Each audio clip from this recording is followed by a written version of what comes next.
I'm Leo. Terror Recollect. Terror Recollect? Terror Recollect.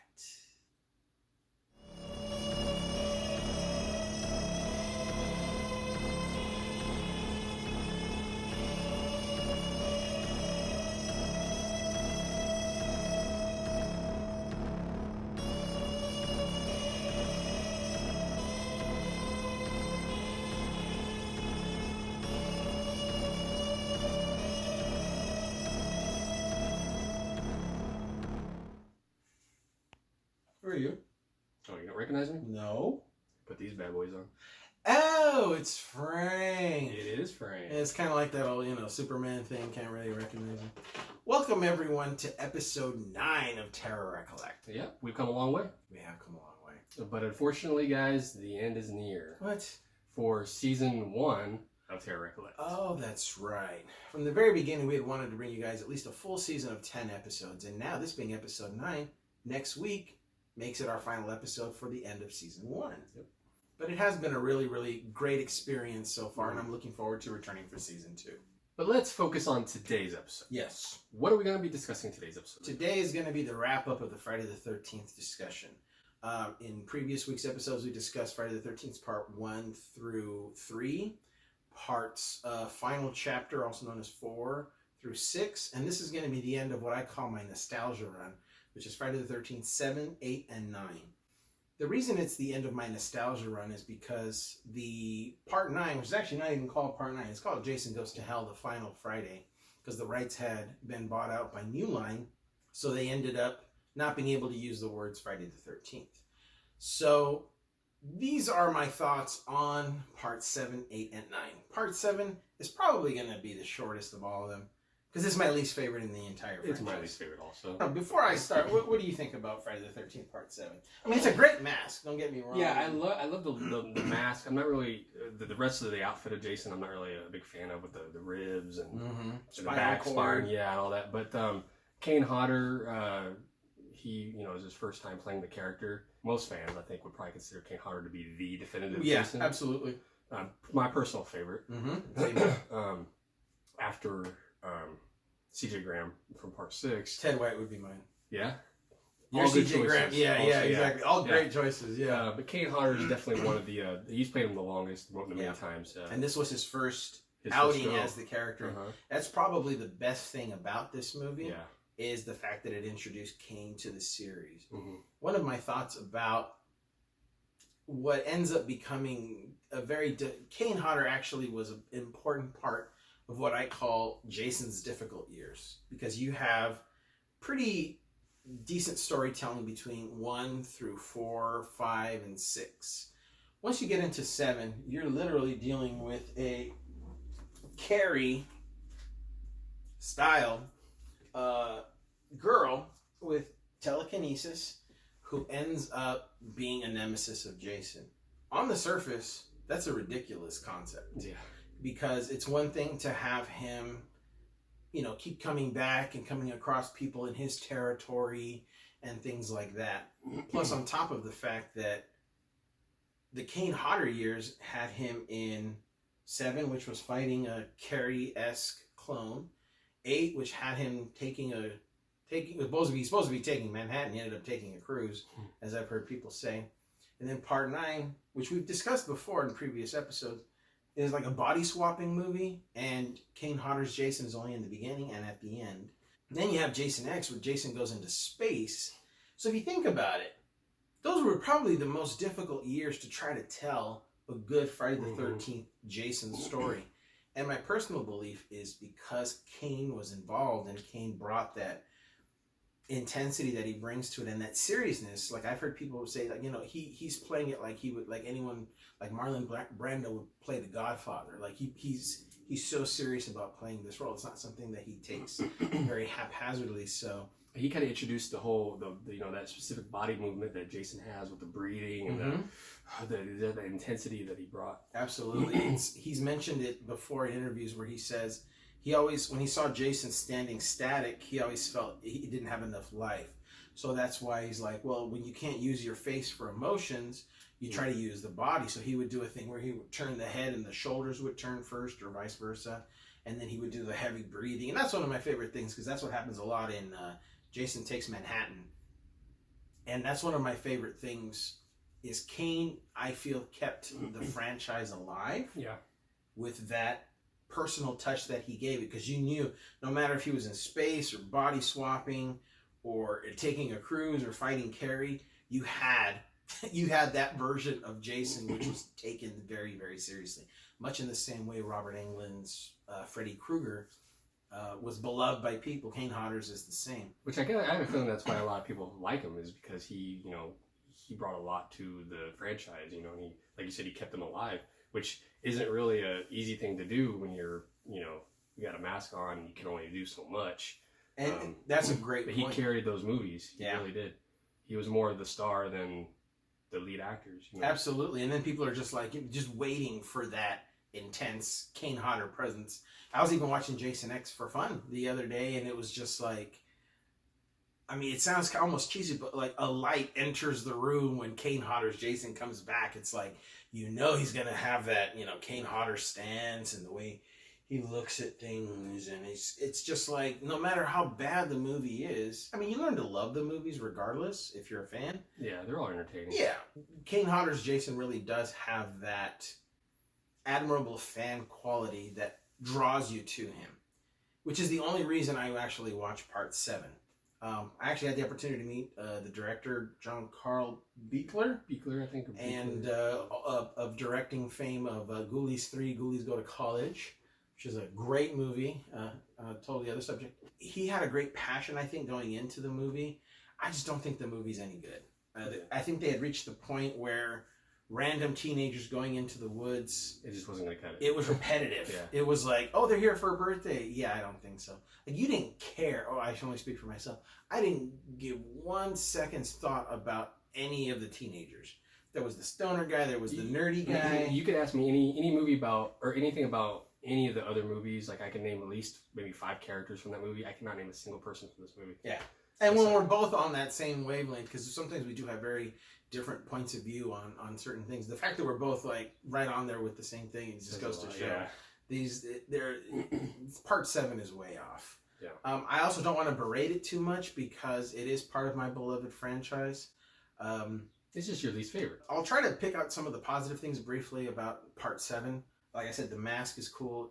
Kane Hodder is cool as Jason. Terry Kaiser's in it, who played Bernie. Yeah! Oh my god, I forgot about that. And what was cool was we had the opportunity to meet him at a convention. And he was, I mean, even though Frank wanted him to do the Bernie pose, and he didn't want to do it, but he was so gracious. Yeah, And I was like, and I think I even mouthed the words, oh my god, it's Dr. Cruz, which I don't even know how I even knew that name, because I'm like, this movie is so forgettable. All the characters are so forgettable. It was shot in like Alabama or something, and it was like, it didn't look anything like any of the other versions of Crystal Lake. No matter how hard they tried to make us care about the characters, no one does. The only thing that I really liked about one of the positives is that they used the same score from Part 6. Yes. Which Part 6 is one of my favorites, so I caught on to that immediately. So that was nice. And it's funny too, because the only reason they did that is because they went cheap. Yeah. And they didn't want to pay for a brand new score, so they actually used a lot of library from Part 6, and then they had a new guy come in named Fred Olin Ray, I believe is his name. He's a composer. Or Fred Mullen, sorry. Fred Olin Ray is the director of Hollywood Chainsaw Hookers. Easily confusable.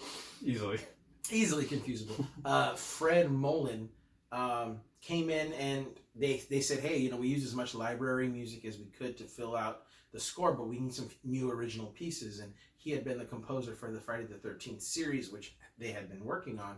So they brought him in for Parts 7 and 8. So that's about all I have to say for Part 7. Like Frank said, it's just not my favorite. I don't have a whole lot I like about it. I don't like the whole telekinesis thing. I don't think that the characters are worth repeat viewing. I mean, definitely worth watching once. But Kane's Jason really stands out, and definitely not too huge a fan of the look, but it's a cool look. But anyway, that will take us right into Friday the 13th Part 8, Jason Takes Manhattan. I believe I've spoken about this movie since our very, very first episode. So I'm going to try to say things that aren't exactly within our... I don't want to be repetitive. So I'm actually going to start it with you. What do you think of Friday the 13th, Part 8, Jason Takes Manhattan? It's got a lot of flaws. You know, a lot of people point out the whole fact about it. He's only in Manhattan in like the last 20 minutes of the movie or so. But it's an entertaining movie. It's, you know, it's good. It's a good watch. The kills are great. Kane Hodder's back. The opening scenes I love too, with him getting resurrected underneath the water. That was cool. Yeah. I actually very much enjoyed that because it was. I'm a sucker for continuity and the fact that he was under like a broken dock. Yeah. Because at the end of Part 7, spoiler alert, Tina's deceased father arose from Crystal Lake through this broken dock and brought down Kane Hodder's Jason down to the water. And everything just kind of collapses on top and it collapses on top of him. So the fact that they took the time to say, well, we'll just pick up right after the events of 7, because Lord knows that a lot of movies did not do that. They did not take that attention to continuity. So that was cool. Absolutely. I do love the opening of Darkest Side of the Night by Metropolis. I love that song. Yeah. The darkest side of the night burns like a fire, something. Yeah, it's got a great late 80s soundtrack, which actually was a song written by that guy Fred Mullen for the movie specifically. And I think this movie features much less of that library of Harry Manfredini sound, and it had a lot more of that unique Fred Mullen score. Which, I mean, if you know what to listen for, you know what's Fred Mullen and you know what's Harry Manfredini, which is the original composer. I'll talk about the things I definitely love about this movie. Things that's probably hard to describe is this, just the nostalgia of it all. Like I said, this was the first horror movie I'd ever seen, first slasher movie I'd ever seen. I had seen Carrie and The Shining in pieces in television before that, but this was my first outing as watching my first slasher movie from beginning to end. And I just loved how a movie could control what the audience was feeling. Much more so than like a comedy where, you know, the jokes are, you know, not as few and far between. This was something like, you know, the music, ching ching, you know, he comes out of the water, or he's lurking behind a door, or he's, you know, doing the heavy breathing as he turns into a hallway. They have control over what you're feeling. And that was the first time I'd ever experienced that. The only other things that are also kind of don't have anything to do with the story itself that make me love the movie is the fact that it was a sleepover. It was actually the very, very first sleepover I was allowed to do. I grew up in a very strict household, and my parents didn't let me sleep over. So I'd gone to a friend's house, and we had, I mean, it was the first liberating experience I had as a young person. I was 12 years old, or maybe, yeah, I was 12. And having that, like, oh, I get to rent anything I want, and you know, you're not supposed to watch these kind of horror movies, and ended up loving it. That sense of freedom is what I think of whenever I think of Part 8. So I'm not necessarily remembering the wonderful plot, how well it's shot. I'm not necessarily... It's nostalgia. It's, you know, it's what it meant to you 100% nostalgia. Because I'll admit, Final Chapter is a better movie. Jason Lives is a better movie. Parts 2 and 3 are better movies. It's not a great movie. It's not the best one in the series, but it's part of my DNA as a person. I mean, without trying to sound over dramatic, it's part of my DNA as a movie lover. We all have that first experience that brought us to being a fan of whatever we're a fan of, and that was this for me. Every frame of that movie is nostalgia. Every frame of that is a wonderful memory. So more than anything, it's that. But beyond that, I love the fact that it's out of Crystal Lake, you know, having now watched the other movies over and over and over. I like the fact that it takes place outside of Crystal Lake. I like the fact that Kane is still in it. Yeah. Absolutely, it's a big breath of fresh air. I like the fact that, actually, this is my favorite look of Jason, with kind of the yellowish hockey mask, with the black, with the certain tears. This is the first time he's wearing all black. Kind of like slimy, and he's always covered in slime, and he's doing the breathing. But this is actually the first time, he's almost like a Darth Vader type of look, because he's got all black on. Mm-hmm. All the other ones he's wearing like blue and gray and some other variations. Which I'm surprised that you like this look the best, just because of continuity. You're big on continuity. Yeah, so. I think it's because of the nostalgia. It's because it's my very first time seeing how he's looked. Mm-hmm. And to me, I was like, oh my God, that is just the coolest look. I definitely don't like the look underneath the mask, I think it's one of the more weaker Yeah. entries in terms of how he looks. But I just, yeah, the all black with the goo and the leather gloves and all of that, that's one of my favorite things. It also has one of my favorite Friday the 13th girls, which is Tamara. I don't know the actress's real name, sorry. But she is gorgeous. I actually made sure to put her in the intro for Terror Recollect. I have all these iconic scenes, and then I have a scene from part 8. Her in the getting attacked. It's funny, like when you're going through, like, say, maybe especially as a kid, if you're going through like a hard time or something like that, it's like, oh, don't pop in a comedy to make you feel better, make you laugh. No, pop in a Jason movie. Absolutely. You know what I mean? And that's a great example, because for me, some of my favorite memories during a very hard time in my childhood are watching those movies, because they were the best escape. I'm sure some people could probably throw in a comedy or something, but there was some wonderful disconnect to the world when you put on this fantasy, because it is a fantasy. They're boogeymen. These are situations that could never exist in real life. You can't have this guy with a hockey mask that keeps coming back. You can't have this dream killer. You can't have this Haddonfield slasher. You can't have this doll that keeps coming back to life. You can't have this leather-faced, different versions of Leatherface. They just don't exist in real life. So you take this, that's a really great example of having those moments of just being able to escape, especially when you're going through a hard time. I wonder if for some people, when they're going through a hard time in their life, I wonder if, that the decision to put on a horror movie is like, no matter how bad, like, their life is going, maybe it's not as bad as getting what's happening to the people in the film.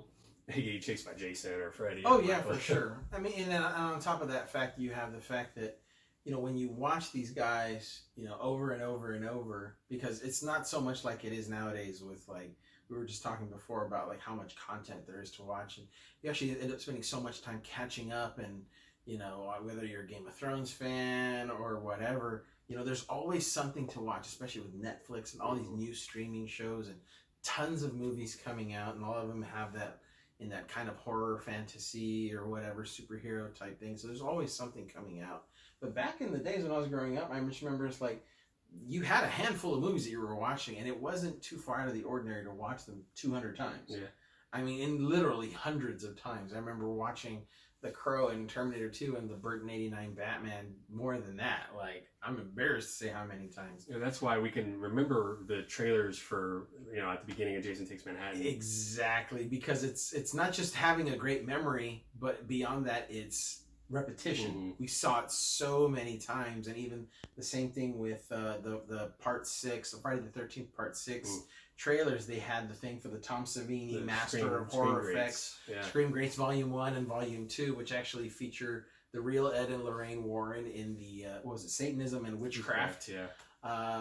And I remember that video was scary. I was just like, oh, God. I know, yeah. Even that would creep me out watching that. Like, this is no dream. This is really happening. This is no dream. This is really happening.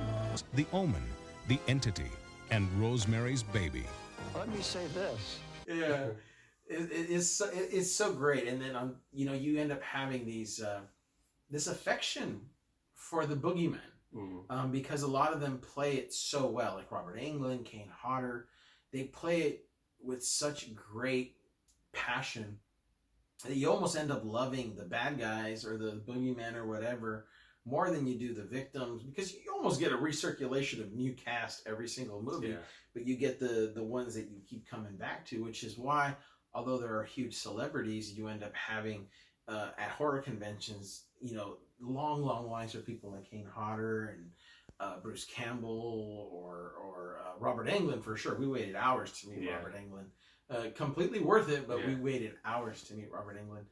And that's the thing, is that you end up, and that's what makes you a horror fan. Like it's hard to describe your passion for another movie. Like that's one of the things. Like when you find someone like the friendship I have with Frank, being able to understand, like, I totally get why, like, I don't have to explain anything. Yeah, he's the first guy that I've met that's understood me and my passion and understood me when I'm trying to explain my love for this or that. And Even when we don't agree on things, I understand why he doesn't like this or why he loves that, and same thing with him and me. Absolutely. And then when you meet these guys, like he was saying, you become, affectionate toward these guys, and you love these characters so much. They're the one consistent thing throughout these whole movies. Jason is a consistent thing in the Friday the 13th movies. So when you meet someone like Robert Englund, you almost feel like you've known them your whole life, and that they're almost like a long lost family member. Yeah, like a relative or long lost, and you just want to give them a hug, Yeah. The only thing I could say is that, like, I love to be scared, or something like that. But that's really not the reason. You can only explain it properly to someone like, that's similar to yourself, the same interests and understands. And that's that almost nonverbal communication. Like, you don't even have to say it. Like, if you were to just give a little something, be like, dude, I totally understand. Like, I know. I absolutely, I've been there. Yeah, and that's why things like, even though, like I mentioned, Jason Takes Manhattan is not the best movie, and there's very, very little of the movie that actually takes place in real New York, and Vancouver stands in a lot for New York in the movie. It never explains again the teleportation thing. Like, how did he get? If they're on the raft, because they float, they're adrift for quite a while. Yeah. And then they get up at the shore, and then he's there.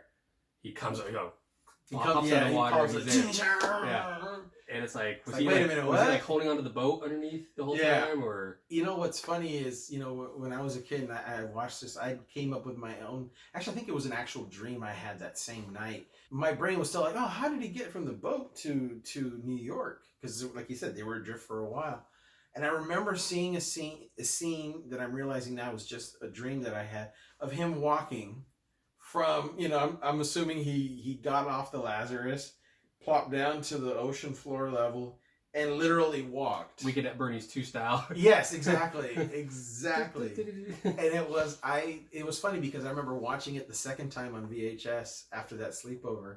It was like, where's the scene where he's walking from the boat to New York?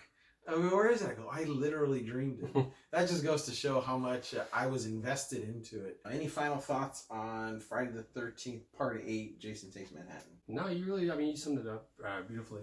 It's an entertaining movie. It's for you, it's in more nostalgia, 100% nostalgia. It's funny, I would not have predicted that this would be what I would say about Part 8, because I love it. I talk about it all the time. But, truthfully speaking, I love it for the nostalgia reasons and what it has meant to me and what it has always been a part of my life about. But the movie itself is not that great. It's hard to say those words, but it's true. Yeah. But it will actually move us on to another film, which was the next in the series. And it was actually quite a big gap. Do you remember what year Jason Goes to Hell came out? I want to say it was 94. Wow, so that's 5 years. That's a pretty big gap because these were coming out almost every year or every other year. I could be wrong. I want to say it was about 93. Yeah, 94. 93 or 94 sounds about right. Probably 93 at the earliest. So next in the series is Jason Goes to Hell. This is the end of my nostalgia time. But ironically, it's also the beginning of Frank's nostalgia time. We did talk about it briefly. But tell me, what was your experience with Jason Goes to Hell in terms of your introduction and your nostalgia? Well, back in the day, as I talked about in the first episode of Terror Recollect, that my earliest days of horror, or my earliest memories were seeing in the theater with my uncle. And it was the first Jason movie that I ever saw in theaters. And at the time, I already knew who Freddy was. I was a big Jason fan, obviously, already. So we'll get to the ending in a minute, but it was one of the best experiences I've ever had in the theater.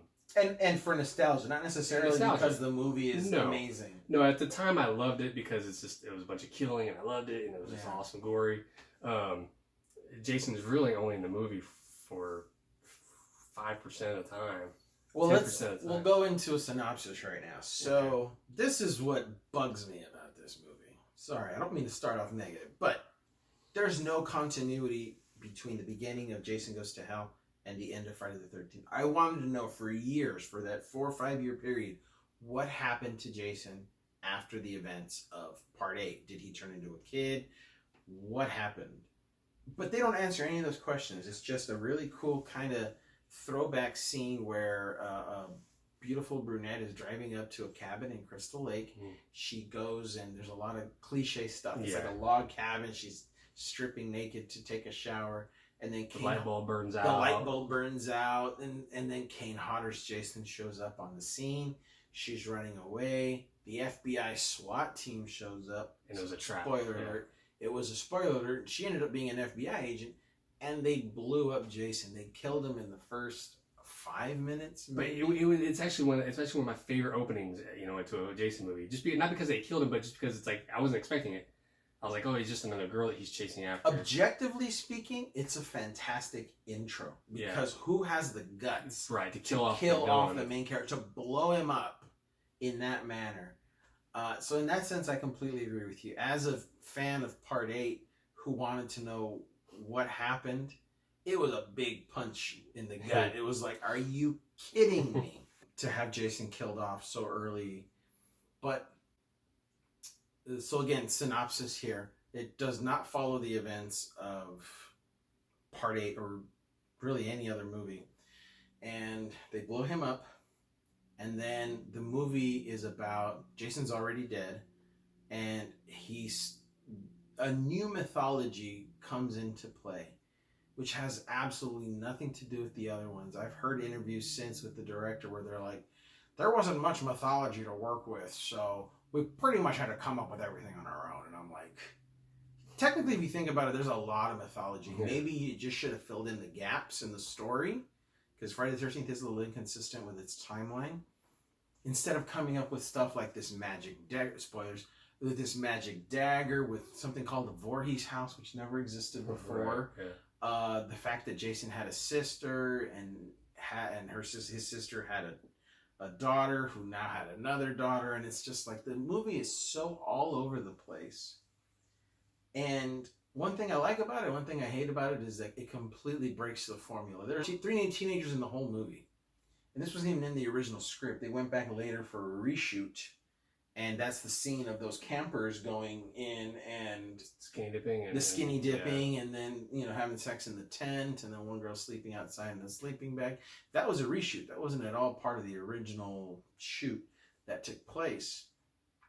And I remember just like, that's probably my favorite part of the movie. That and the 2 times that Jason comes out.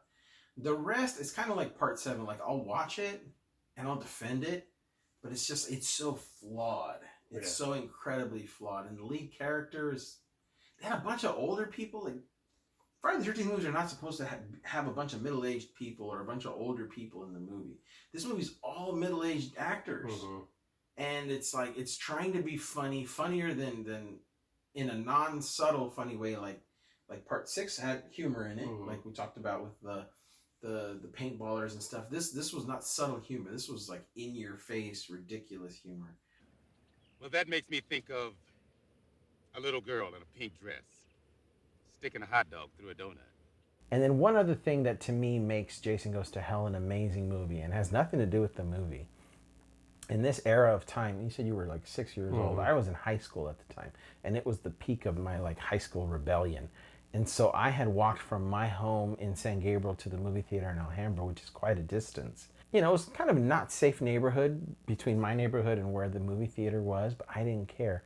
And I remember listening on my headphones to some Ozzy Osbourne songs, like one being No More Tears, and a Megadeth song called Symphony of Destruction. Like it was my rebellion stage in my teen years, and I walked to the theater, and this exact same feeling that Frank had, where the first time I saw it, I was like, I didn't care that they messed with the mythology or they created new mythology. I didn't care. I was there to watch a Jason movie, and though part of my brain was like, something's not right, just the ability to see your favorite bad guy your favorite boogeyman slasher on the big screen, because I don't consider him a bad guy, was euphoric.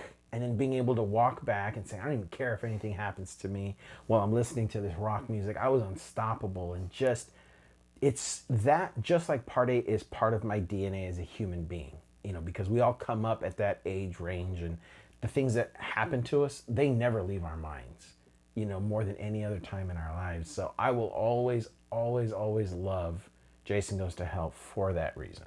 Yeah. And we can't talk about Jason Goes to Hell without talking about the ending.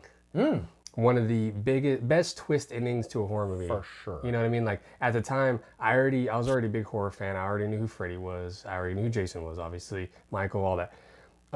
So the ending, you know, where Jason actually gets, spoiler alert, gets dragged down to hell. Spoiler. It's just called Jason Goes to Hell, and that's where he goes to hell.